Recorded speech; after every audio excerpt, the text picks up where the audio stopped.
The ocean at night looked calm from above, a silver ribbon of moonlight stretching across the surface. But far below, beyond where sunlight could ever reach, the water turned into a world of endless darkness. There, moving slowly through the heavy pressure and silent currents, a deep-sea research submarine drifted like a lone thought in a sleeping mind. Its metal hull creaked softly under the weight of the ocean, a sound the crew had grown used to, though it never truly became comforting. Inside, dim red lights lined the narrow corridors, and the low hum of life support systems blended into a steady mechanical heartbeat. Captain Elias Morgan stood at the control console, one hand resting on the edge of the panel, eyes fixed on the sonar display. The mission had been routine at first, charting the seafloor, mapping thermal vents, collecting sediment data. But an hour ago, something had changed. A signal had appeared on the sonar, faint at first. Not a rock formation, not a whale, not anything that matched known ocean life. It moved with slow intention, keeping distance, but never disappearing. Every time the submarine adjusted course, the echo shifted too, always there, always just beyond clear range.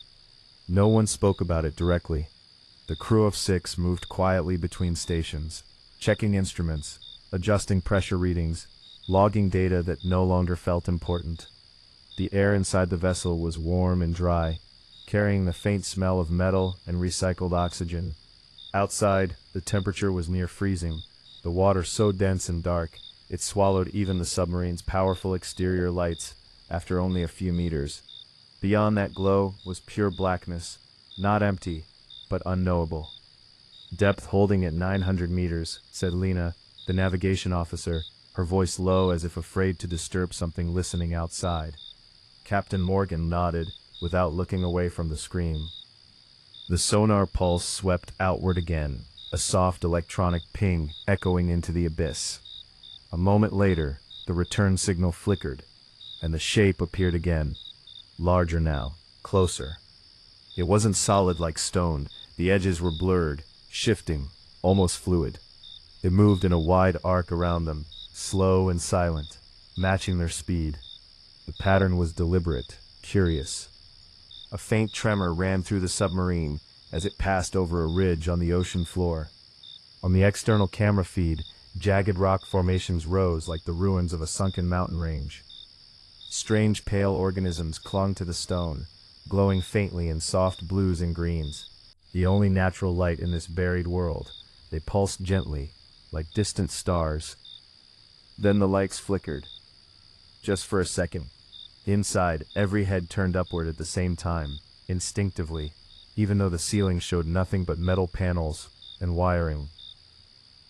Systems checked, lights blinked, then stabilized. Probably pressure variance, someone muttered, but no one sounded convinced. The sonar pinged again. This time the shape did not stay at the edge of the screen. It was directly below them, larger than the submarine itself. Not rising, not attacking, just there. The crew waited, breath shallow, as the captain slowly eased the vessel forward. The submarine moved, and after a moment so did the shape, gliding beneath them like a shadow, cast by nothing at all. No sound came from it, no turbulence. Just a presence moving through water that had been undisturbed for millions of years. "Cut external lights to 50%, Morgan ordered softly. The beams dimmed, and the darkness outside grew thicker, more absolute. In that half-light, something became visible. Not a body, not a creature. Faint lines of pale bioluminescence, tracing across a vast surface, like constellations mapped onto living darkness. The lines shifted slowly, rearranging, almost like breathing. No one reached for the radio. No one suggested turning back. They all felt it at the same time. Not fear, but awe. The quiet understanding that they were not intruders being chased away, but guests being observed. The submarine and the shape moved together through the deep, silent water, side by side, like two drifting thoughts crossing in a dream that belonged to the ocean itself. The two shapes, one built by human hands, the other born of a world older than memory, drifted through the black water in quiet parallel. Inside the submarine, no one moved unless necessary. Even the smallest sound felt too loud, as though the ocean itself might notice and pull away. The glowing patterns along the vast shape below shifted again, lines flowing into new forms that almost resembled symbols. They pulsed gently, not in sharp flashes but in slow waves of light that rolled across its surface like distant lightning behind clouds. Each pulse lingered just long enough to be seen, then softened into darkness again. Lena adjusted the external camera angle, hands steady despite the tremor she felt in her chest. The screen filled with a portion of the shape's surface. It wasn't smooth, it looked textured, layered, almost like overlapping sheets of translucent material, each one carrying faint rivers of light beneath it. Nothing about it resembled metal or flesh. It was something else, something the human mind struggled to compare to anything familiar. Recording everything, she whispered, more to herself than anyone else. Captain Morgan nodded slowly. He had stopped thinking about the mission report hours ago. No data collection, no geological survey could compare to this moment. The submarine's instruments ticked softly, capturing temperature shifts, pressure variations, faint magnetic disturbances that increased the closer they drifted to the glowing mass. The ocean floor dropped away beneath them, turning from jagged rock into a vast, smooth basin of dark sediment. Tiny particles floated upward like underwater snow, disturbed by currents too subtle to feel. The submarine and the luminous presence descended together into this open space, surrounded by nothing but blackness and the quiet exchange of movement. Then, without warning, the glowing lines on the shape brightened. Not suddenly, not like a flare, but like a dawn spreading across a horizon. The patterns grew clearer, forming slow spirals and branching paths that flowed from one end of the immense body to the other. The light reflected faintly off the submarine's hull, painting the interior with ghostly blue shadows. No alarm sounded, no system malfunctioned. Yet everyone felt the same thing. They were being seen. Not scanned, not measured. Acknowledged. Morgan leaned closer to the observation screen, his voice barely above a breath. Hold course. The submarine continued forward, and the luminous shape shifted position, rising slowly until it moved beside them instead of below. For a moment, they were close enough that the external cameras could no longer capture its full size. Only segments of glowing terrain, sliding past the lens like the surface of a moving world. The lines of light rearranged again, forming broad arcs that seemed to point outward, away from the submarine toward the open darkness ahead. It was not a threat. It was not a barrier. It was an invitation. Beyond the glow of the massive being, the water looked darker than before, deeper than any charted trench. The instruments struggled to read the depth, numbers flickering uncertainly as if the seafloor itself had given way to something else. An opening, a drop into a place untouched by currents, untouched by time. No one spoke. The submarine adjusted its heading slightly, following the direction of those silent shifting lights. And as it did, the vast luminous presence moved with them, not leading, not following, simply accompanying them into the deeper unknown, where even the ocean seemed to hold its breath. The submarine crossed the threshold slowly, as if passing from one world into another. The familiar patterns of drifting sediment and faint deep-sea life faded behind them. Ahead was a darkness so complete it seemed to absorb even the idea of light. Their beams reached outward, but instead of striking rock or suspended particles, they vanished into a vast open space that felt less like water and more like a quiet, underwater sky. The luminous presence beside them adjusted its glow, the lines along its surface softening into long, flowing streams that trailed behind it like comet tails. It did not surge ahead or fall behind. It remained close, matching their pace, its movements impossibly smooth. The crew felt no turbulence, no wake, only the subtle shift in the instruments as temperature and magnetic readings drifted outside known ranges. Depth sensors are uncertain, Lena said quietly. The display numbers flickered, unable to settle. It's like we're over a cavity, but the scale, it doesn't make sense. Morgan understood without needing further explanation. They had left the mapped ocean behind. This was a hollow in the planet's deep crust, a space so vast and undisturbed that no current stirred it, No sound echoed back from its edges. Even the submarine's hull noises seemed softer here, swallowed before they could return. Then, far ahead, a faint glow appeared. Not the shifting bioluminescence of the being beside them. This light was steady, distant, and diffused, like moonlight seen through thick clouds. As they drifted closer, shapes began to emerge, enormous arches of mineral formations curving upward into darkness, their surfaces lined with crystalline structures that shimmered in pale blues and greens. The glow came from these crystals, thousands of them, embedded in stone like a frozen galaxy. The luminous being's patterns brightened in response, echoing the colors ahead. It moved slightly closer to the submarine, as if guiding rather than leading. The arches grew larger, forming a corridor wide enough to swallow mountains. The submarine entered between them, dwarfed by stone that had never known sunlight. Inside this cavern, the water felt calmer still, almost thick with stillness. The crystal's glow reflected off the submarine's windows, casting soft light across the crew's faces. No one spoke. Words felt too small.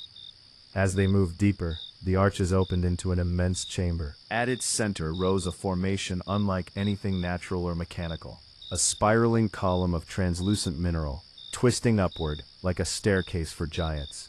Light flowed through it in slow pulses, synchronized with the patterns on the being beside them. It wasn't random. It was communication. Morgan realized it with a quiet certainty. The pulses in the column responded to the being's glow, and moments later, new patterns appeared along its vast surface, echoes of the light from the structure. A dialogue, silent and ancient, unfolding in wavelengths beyond human senses. The submarine hovered at the edge of the chamber, small and still. For the first time since descending, the crew did not feel like explorers charting the unknown. They felt like witnesses, guests in a place where the planet itself was alive in ways they had never imagined, where light spoke through stone, and enormous beings drifted through hidden oceans beneath the ocean, tending to something older than life on the surface. The luminous presence remained beside them, its glow calm, steady. And in that vast, quiet chamber beneath the world, the submarine floated in silence, sharing a moment that had been waiting for millions of years to be seen. The submarine did not move for a long time. Not because of hesitation, but because motion felt unnecessary here.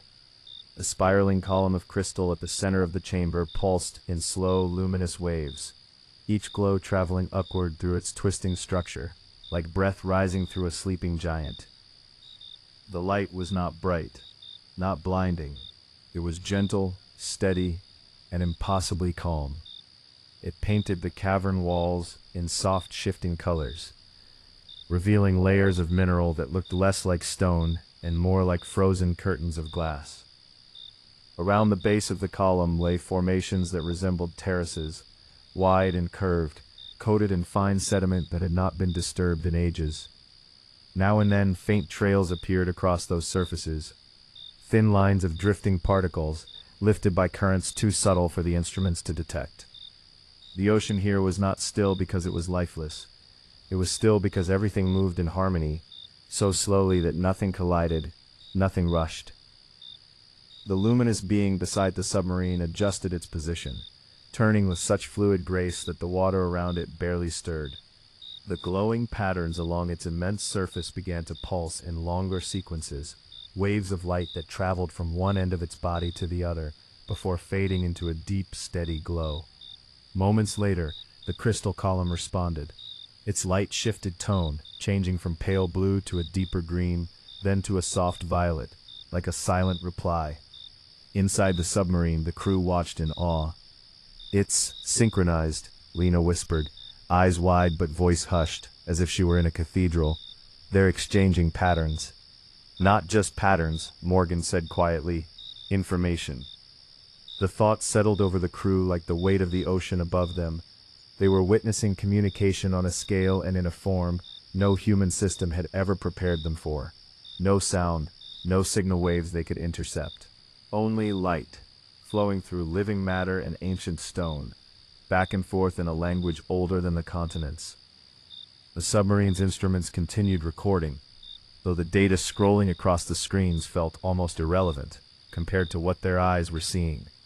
Magnetic fields fluctuated gently with each pulse of light. Temperature readings shifted by fractions of a degree. Even the water's density varied ever so slightly, as if the environment itself participated in the exchange.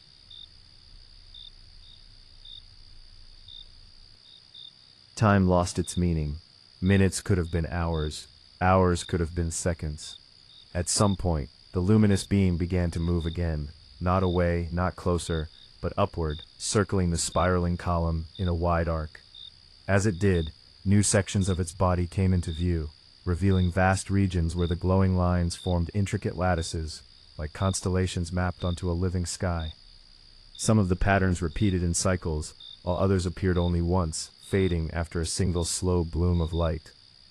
The column answered each movement.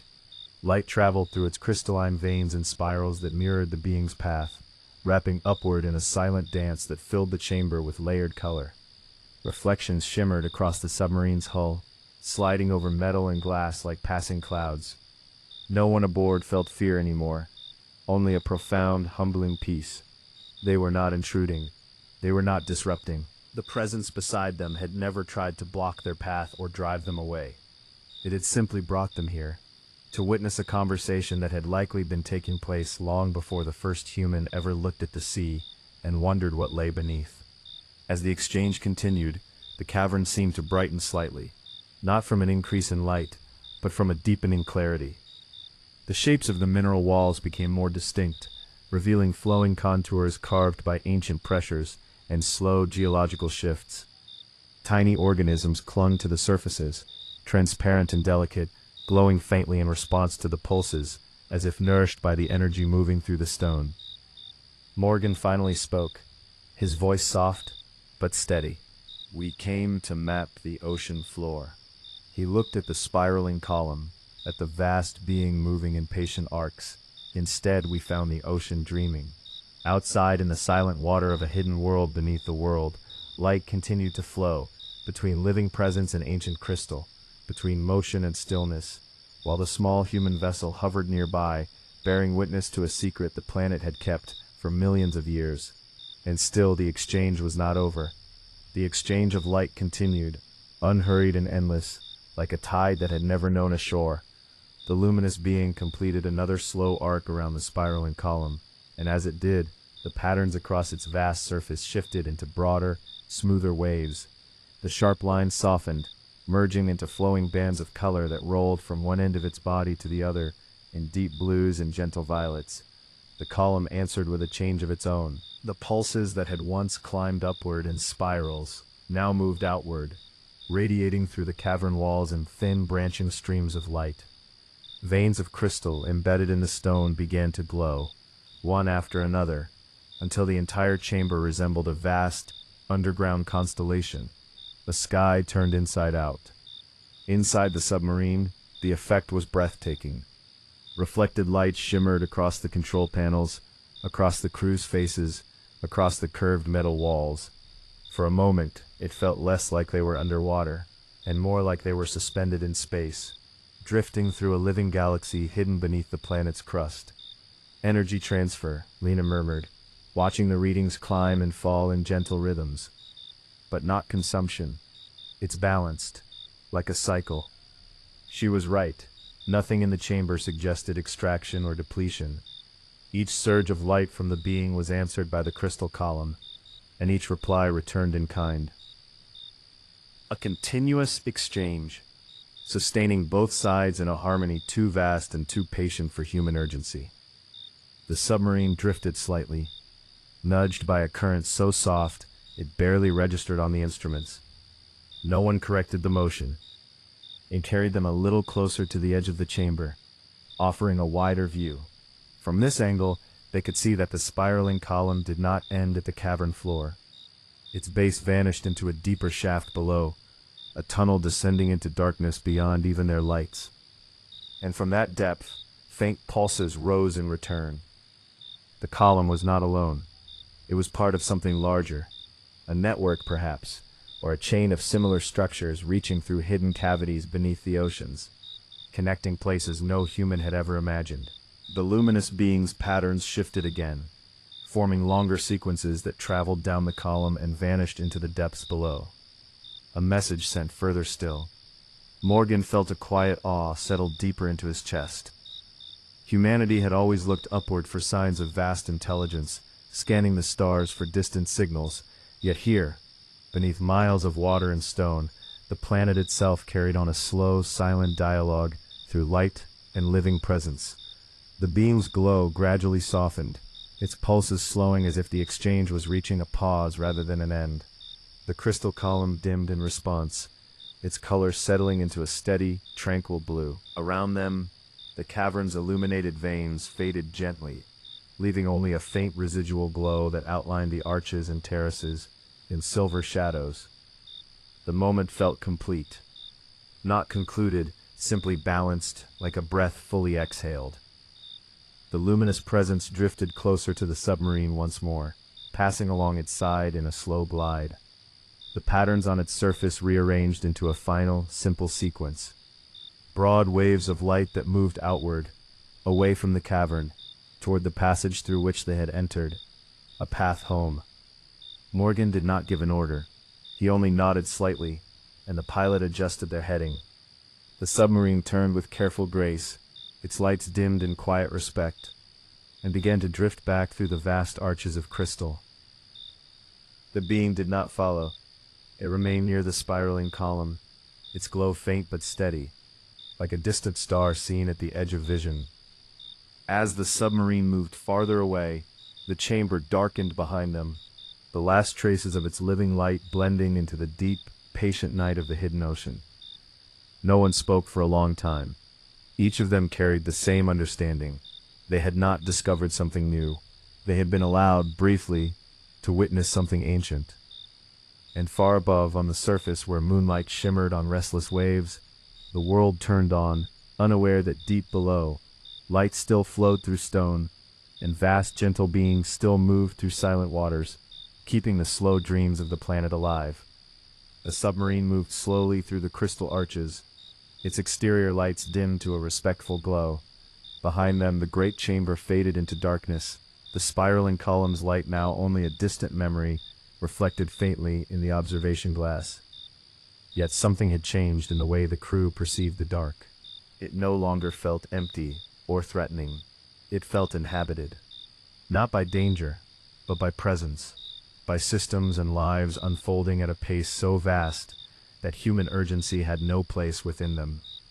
As they drifted back into the open abyss beyond the cavern, the instruments gradually returned to familiar behavior. Depth readings stabilized, magnetic fluctuations softened, temperature settled into the steady cold of the deep ocean.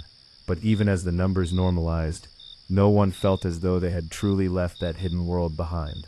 The memory of flowing light and silent communication lingered in the air, like the fading echo of music. Lena adjusted their course upward, guiding the submarine along a gentle ascent that would eventually return them to charted waters. The engines hummed softly, a low vibration that now felt strangely loud after the vast stillness of the cavern. Yet even that mechanical sound seemed smaller than before, as if the submarine itself understood it was only a visitor in a much older realm. Outside, faint signs of ordinary deep-sea life reappeared. Translucent creatures drifted through the beams of light, their bodies glowing softly in pale blues and greens. A slow-moving jelly-like organism passed by, trailing delicate tendrils like threads of silk. For the first time since their descent, the crew smiled. These familiar wonders felt like old friends waiting patiently at the edge of a story too large to tell. Morgan finally broke the silence. "Log everything," he said quietly. "Not just the readings, what you saw, what you felt." No one questioned the instruction. They knew the data alone would never capture what had happened. The experience had lived in the spaces between measurements. In the pauses, the shared glances, the quiet understanding that they had witnessed a form of life and connection beyond language. Hours passed as they rose through layer after layer of the ocean. The water grew lighter by imperceptible degrees. The pressure eased. Small fish began to appear, darting at the edges of their lights before vanishing into the blue-black distance. Eventually, the first hints of filtered sunlight shimmered faintly above them, a pale suggestion of the world they had left behind. The surface was still night when the submarine finally broke through. Moonlight spilled across the waves, silver and restless. The hatch opened, and cool sea air rushed in, carrying the scent of salt and wind. The crew climbed out onto the deck in silence, each pausing to look at the stars scattered across the sky. They felt different under that sky now. They knew the ocean beneath them was not just depth and darkness, not just terrain to be mapped and resources to be measured. It was alive in ways humanity had only begun to imagine. Threaded with hidden chambers, ancient light, and vast gentle beings tending to slow conversations that shaped the balance of the world. Morgan looked out over the quiet water, then up at the stars, and felt a quiet smile form. "We were never alone down there," he said softly. No one replied. They didn't need to.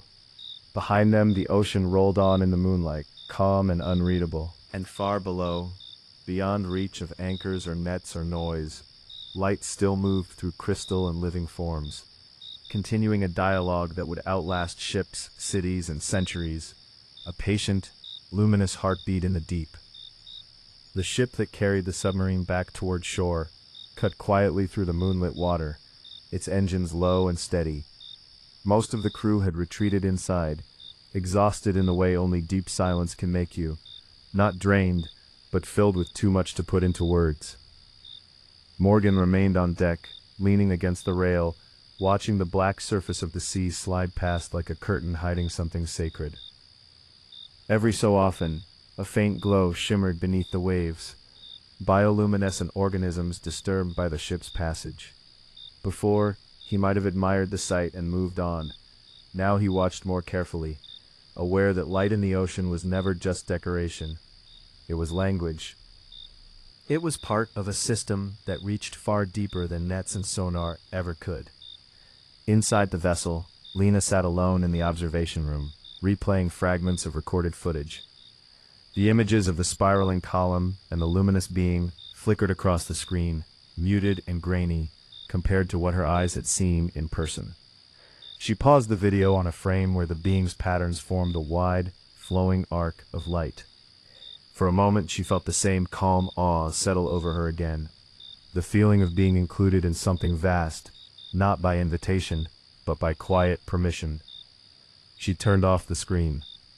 Some things, she realized, were meant to be remembered more than analyzed. By dawn, the horizon had begun to pale. A thin line of gold spread slowly across the edge of the world, turning the sea from black to deep blue. Gulls circled overhead, their cries sharp and ordinary, a sound from a simpler layer of life. The crew gathered again on deck as land came into view. Familiar coastline, familiar structures, a return to schedules and voices, and bright lights. But none of them stepped back onto solid ground unchanged. They carried with them a quiet awareness, like a secret warmth beneath the surface of daily thought.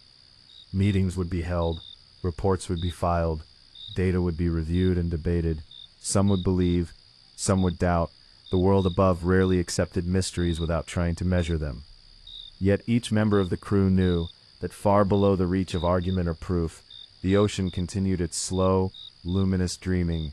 In hidden chambers beneath miles of water and stone, light still flowed between living forms and ancient crystal.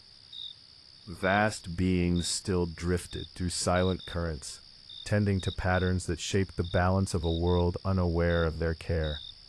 And sometimes, on still nights when the sea lay calm and the moon cast silver paths across the waves, those who had been there would pause and look out over the water, not searching, not expecting, just listening, in their own quiet way, to the deep, patient heartbeat of the planet below. Days passed, but the memory of the deep did not fade like an ordinary experience. It lingered in quiet moments, in the hum of office lights, in the distant rush of traffic, in the gentle rhythm of breathing before sleep. Each crew member found themselves pausing at unexpected times, minds drifting back to that vast chamber of crystal and living light beneath the sea. Morgan sat through debriefings in brightly lit rooms where charts and data projections filled the walls. Scientists spoke in careful terms about magnetic anomalies and unknown energy exchanges. Some were skeptical, others quietly fascinated. Yet none of the graphs captured the feeling of that place, the patience, the harmony, the sense that something ancient had allowed them to witness its quiet existence without fear. Lena returned to the shore one evening after the meetings had ended. The sun had just set, leaving a soft violet glow across the water. She stood at the edge of the pier, listening to the gentle slap of waves against wood and stone. Boats rocked lightly in their moorings. A distant lighthouse blinked in steady intervals, a human-made pulse against the darkening sea. She closed her eyes and imagined the ocean below her feet, stretching downward into blackness, layer upon layer, until it reached the hidden spaces no map showed. She did not try to picture the beings or the crystal structures in detail. Instead, she held on to the feeling, the quiet exchange of light, the understanding that life and awareness could exist in forms far removed from anything familiar. For the first time in years, the ocean did not feel like a mystery to conquer or a resource to measure. It felt like a companion. On another night, far from shore, the sea lay calm under a sky heavy with stars. Beneath the surface, currents moved in slow, deliberate paths, through trenches and ridges shaped by time beyond memory. In a cavern hidden deep within the planet's crust, the spiraling column glowed softly once more, pulses of light rising through its crystalline veins. Nearby, vast shapes drifted in patient arcs, their surfaces alive with flowing patterns that answered the silent signals from the stone. The exchange continued, steady and unbroken, a conversation older than continents, and likely to endure long after human ships ceased crossing the waves. The ocean dreamed, as it always had, and now, somewhere on the surface world, a handful of people knew that those dreams were not empty, that deep beneath the restless skin of the sea, the planet carried on a quiet, luminous life of its own. Time moved on, as it always does on the surface. News cycles shifted, seasons changed, and the expedition became just another entry in research archives. Yet for those who had descended into the deep, the memory never settled into the past. It remained present, like a quiet current running beneath the visible flow of life. Morgan found himself waking early most mornings, drawn to the harbor before the city stirred. He would stand at the edge of the docks, watching the slow rise and fall of the tide, listening to the soft groan of ropes against wood. The sea looked ordinary, almost gentle. Fishing boats came and went. Gulls argued overhead. But beneath that familiar surface, he knew, stretched a vastness that was anything but empty. He no longer thought of the ocean as something to be explored in the traditional sense. It was not a frontier to be crossed or mapped. It was a presence, layered, patient, alive in ways that did not require discovery to exist. Humanity had only brushed the edge of that awareness, and even that had been a gift rather than an achievement. Lena began volunteering for coastal conservation work between research assignments. Standing waist-deep in cold water, helping untangle discarded nets or collecting debris washed ashore, she felt a quiet connection to the unseen depths beyond the horizon. Each small act of care felt like a gesture of respect toward a world that had shown them its hidden light, without asking for anything in return. At night, when storms rolled in and waves crashed against the breakwaters, she would sometimes lie awake and listen to the wind. Instead of hearing chaos, she imagined the deep ocean below, unchanged by surface turbulence. Far beneath the crashing waves, the hidden chambers remained still, their luminous exchanges continuing at the same unhurried pace. In those unseen spaces, light still flowed through crystal and living forms. Vast beings drifted through silent waters, their patterns shifting in slow, meaningful sequences that rippled outward through networks of stone and sea. The conversation had not paused when the submarine left. It had never paused at all. And perhaps, in ways too subtle to measure, the surface world was part of that system too, influenced by currents of energy and balance that began far below human awareness. One clear night months later, Morgan and Lena met by chance at the harbor. They stood together in comfortable silence, watching moonlight scatter across the water. Neither needed to explain what they were thinking. The sea breathed in and out against the shore. Above, stars drifted across the sky, and below, in the quiet, immeasurable dark, The planet continued its slow, luminous dreaming, patient, alive, and still speaking in light to those who knew how to listen.